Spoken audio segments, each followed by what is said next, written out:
All praise and glory to God. His will be done, and we're grateful to be here.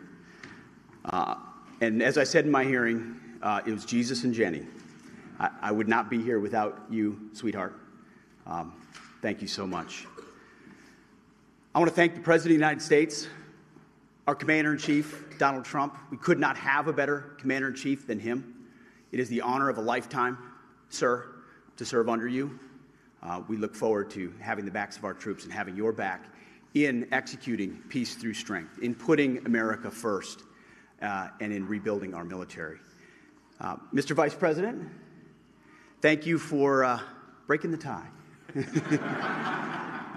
It's not the last time, or not the first time the headline reads, Junior Enlisted Marine bails out Junior Army Officer. And, you know, some people were saying, well, 50-50, that's too tight.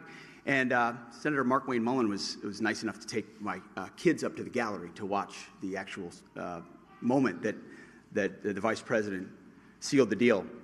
And they came running in. They said, Dad, instead of being sad about 50-50, 51-50, they said, Dad, you won in overtime.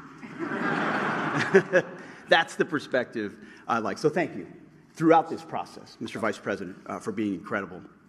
I also want to thank the chairman of the Senate Armed Services Committee. So many members of the Senate Armed Services Committee, we became fast friends in this process. The advice, the consent, the wisdom, the guidance. I look forward to working with all of you and other senators to ensure the Defense Department has what it needs, that our nation has what it needs, and that we're prepared to defend it in all moments.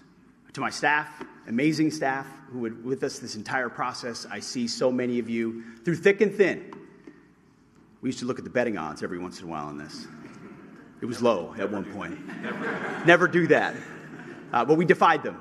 And there were so many folks on the inside and then allies on the outside who stood by us every single moment. And we are eternally grateful for that. And I want to thank the warfighters. I want to thank the men and women wearing the uniform. And I've said this before when I speak, and I mean it. Every time I stand at a podium and there's bright lights and cameras, the first thing that goes through my head are the guys that I served with on the battlefield. The men and the women who I lock shields with and put my life on the line with, who never get the spotlight, who never have the cameras, who people don't know what they did in dark and dangerous places. But I know. And at the Pentagon, we're going to remember and we're going to know. And we're going to think about those warriors with every single decision that we make. We will put America first. We will bring peace through strength. And the three principles I talked about are what we will bring to that Pentagon. Restore the warrior ethos in everything that we do. Rebuild our military. And reestablish deterrence. We don't want to fight wars. We want to deter them, as you said.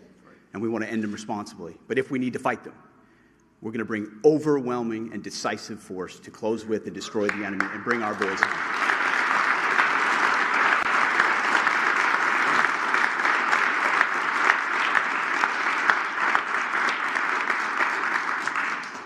And to my other family that's here as well, who I love, it's the honor of a lifetime. And I would be remiss if I didn't note one person in this room who doesn't expect to be recognized, but Captain Rougeau is here. He was my company commander on my first deployment in Guantanamo Bay. He was there on June 3rd, 2003, when I first swore in as a second lieutenant at Princeton University, and he swore me in. And I wanted to make sure he was here today with me as well. Thank you very much, sir.